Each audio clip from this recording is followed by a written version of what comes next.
I got lost in Florence at 9 o'clock one night, and stayed lost in that labyrinth of narrow streets and long rows of vast buildings that all look alike, until toward 3 o'clock in the morning.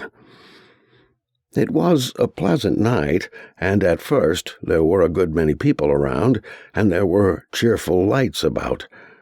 Later I grew accustomed to prowling about mysterious drifts and tunnels, and astonishing and interesting myself with coming around corners expecting to find the hotel staring me in the face, and not finding it doing anything of the kind. Later still, I felt tired. I soon felt remarkably tired. But there was no one abroad now, not even a policeman. I walked till I was all out of patience and very hot and thirsty. At last, somewhere after 1 o'clock, I came unexpectedly to one of the city gates.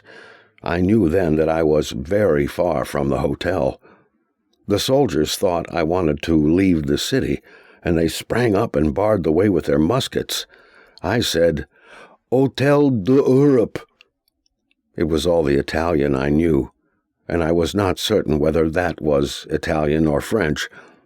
The soldiers looked stupidly at each other and at me, and shook their heads, and took me into custody. I said I wanted to go home. They did not understand me. They took me into the guardhouse and searched me, but they found no sedition on me. They found a small piece of soap. We carry soap with us now, and I made them a present of it, seeing that they regarded it as a curiosity.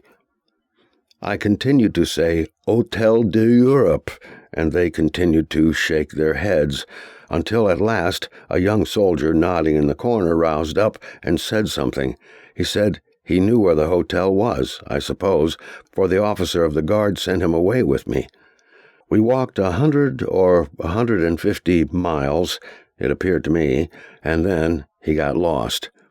He turned this way and that, and finally gave it up, and signified that he was going to spend the remainder of the morning trying to find the city gate again.